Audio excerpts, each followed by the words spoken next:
You're paying your bills. You're not going on a spending spree. You're not blowing money at the casino, and you're not buying a new car every year. By every visible measure, you're doing well. But every month, it's as if everything has changed, yet you're still stuck in the same place.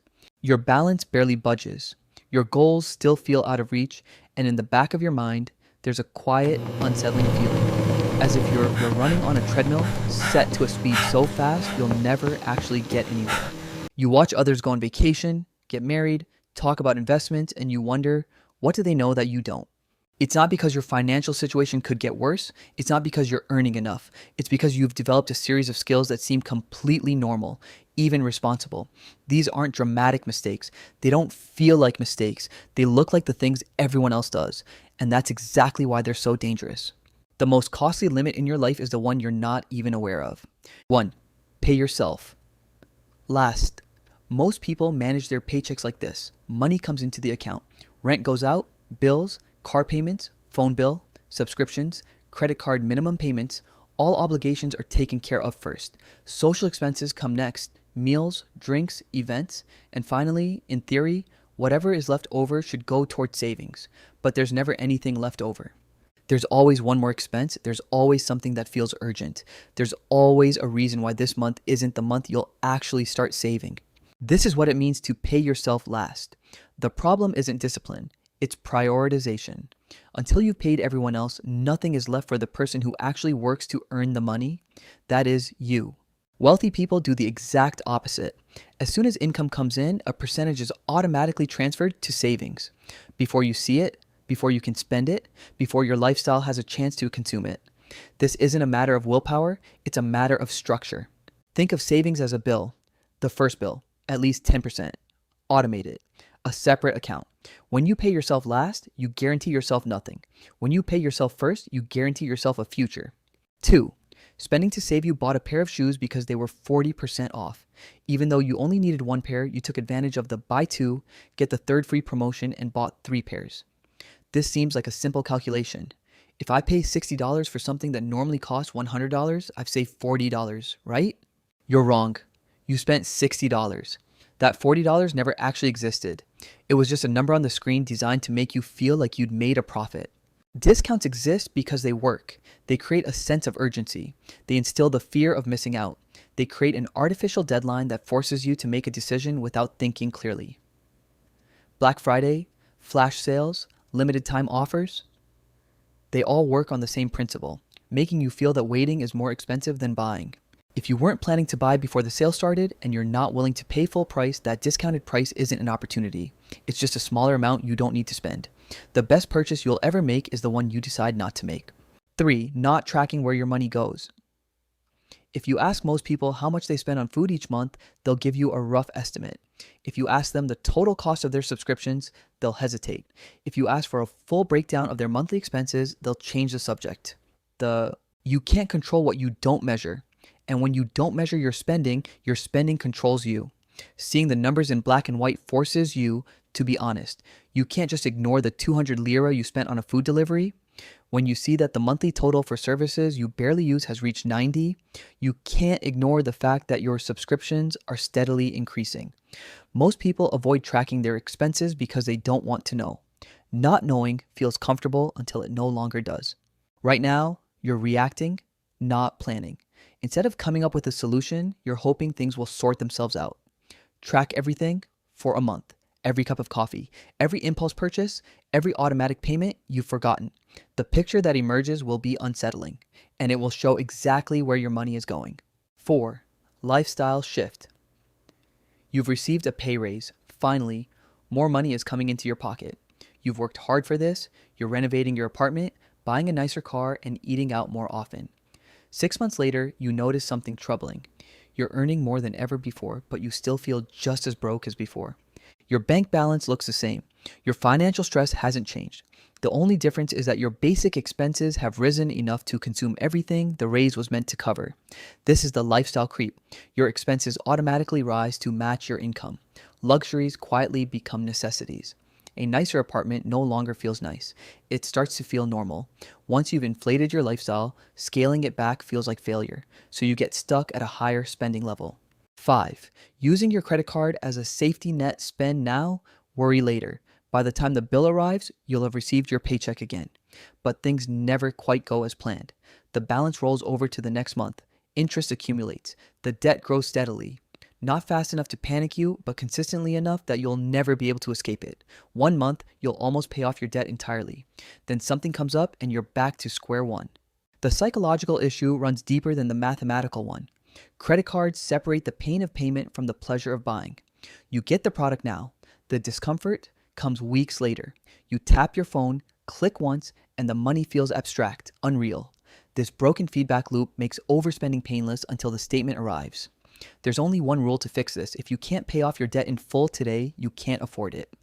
A credit card is for convenience, not for stretching your budget. 6. Shopping for your ideal self. A closet full of clothes you've never worn, sports gear gathering dust in the corner, piles of unread books, that guitar, those running shoes, expensive kitchen gadgets still in their packaging. These are purchases made not for who you really are, but for the person you imagine yourself to be. Your ideal self runs marathons. That's why you bought those shoes. Your ideal self reads a book a week. That's why you bought those novels that are currently serving as furniture. These purchases feel inspiring. It's as if you're investing in a better version of yourself, but buying has replaced doing. Owning has taken on the guise of action. You bought the costume without ever playing the role, and while the spending feels like progress, nothing has changed. Before spending money on the person you want to be, ask yourself this: what have I done lately to prove I am that person? If the answer is nothing, that purchase is likely just an expensive costume for a life you're not living. 7. Saying yes to everything you've been invited to dinner. You're trying to save money, but you don't want to be the one who turns down the invitation and can't make it. So you say yes. Then a weekend trip, then concert tickets, then a birthday celebration at an expensive restaurant that nobody actually chose, then after work drinks just because everyone else is going. Each yes seems small, social, and harmless, but every yes to spending is a no to something else. Every 100 lira you spend because you don't want to miss out is 100 lira that doesn't go toward the goal you claim to care about. Peer pressure doesn't end in high school. It just gets more expensive. Saying no is a skill. People who truly care about you will be understanding when you're honest about your financial limits. Those who aren't understanding weren't worth spending money on anyway. You don't need to go to expensive places to have a good time. Learn to say, not this time. The discomfort of that conversation is temporary, but the debt you avoid is permanent. 8. Waiting. Until you have more money, you'll start budgeting once you start earning more. You'll start investing once you have real money. After you get a promotion, once things are going smoothly. This is the when mindset, and it's one of the surest ways to guarantee you'll never get started. The perfect time never comes. Years pass while you wait. Compound interest works in others' favor. The gap between where you are and where you could be quietly widens. If you can't manage a little money, you won't magically be able to manage a lot of it when it comes. The skills needed to build wealth develop through practice. They don't automatically appear when a larger number appears in your account. People who suddenly start earning more tend to spend more, borrow just as easily, and wonder why having more money hasn't solved anything. Putting off money management until you have more money is like waiting to exercise until you're healthy. This is the exact opposite of common sense. Start now, with whatever you have. The amount doesn't matter. What matters is the habit. 9. Ignoring small expenses as if they don't matter. 5 lira here, 8 lira there, a cup of coffee, a snack, an app subscription you've forgotten you have. Each transaction is too small to notice.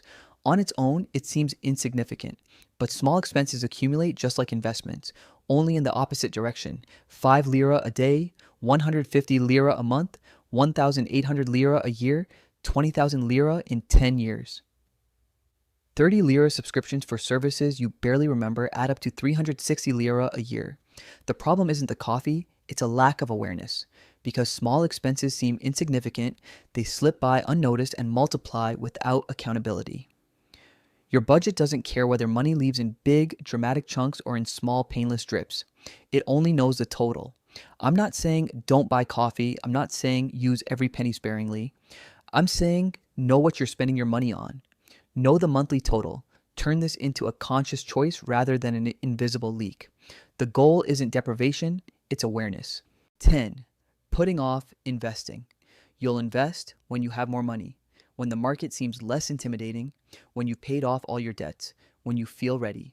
Meanwhile, time, the most valuable asset in building wealth, is slipping away. Compound growth is working for everyone who started before you. The concrete cost of waiting.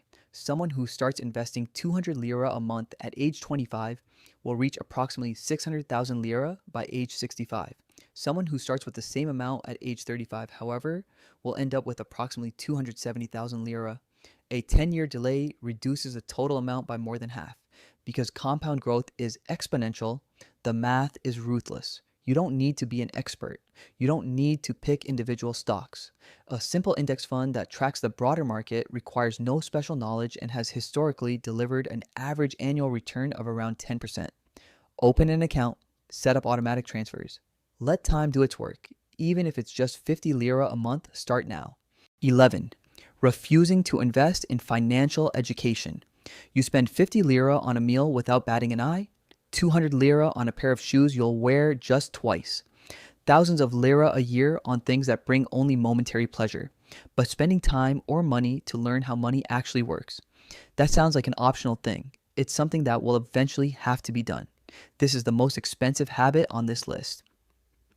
Financial ignorance costs a significant amount of money every year through fees paid, accumulated interest, preventable mistakes, and missed opportunities. The indirect costs are even worse. Decades of lost investment returns, years spent in debt that could have been avoided with different decisions, and a retirement that will never be possible because you don't understand the math. All the other habits on this list stem from this one. You put yourself last because no one taught you otherwise. You spend money to save because you haven't recognized the psychological trap. You wait to invest because no one showed you how simple it could be. You use a credit card as a crutch because the true cost of interest never becomes tangible. The patterns that keep people poor are not random, they are predictable. And these patterns will continue indefinitely until information comes along to disrupt them. The solution isn't complicated. Learn how money works, how debt accumulates against you, and how to set up systems that automate the right decisions. This knowledge is available and accessible. However, you must make it a priority. Here's what connects these 11 habits. Every habit on this list has the same root cause. At some point in your life, no one taught you how money really works, so you did what everyone else does. You relied on your instincts and imitation based on what you saw growing up and the behavior of the people around you. These patterns feel natural, but natural doesn't mean neutral. In this context, natural means costly. You now see these 11 patterns clearly. You know what to look out for. You felt the discomfort of that moment when you said, "This is exactly me." There's only one question left. What will you do with this knowledge? You can choose to keep doing the same things and expect different results, or you can start building the foundation that will allow you to hold on to, grow, and control the money you've earned. The habits that brought you to this point will not take you to your goal. Change begins when the discomfort of staying the same starts to outweigh the discomfort of doing something different. That moment is right now.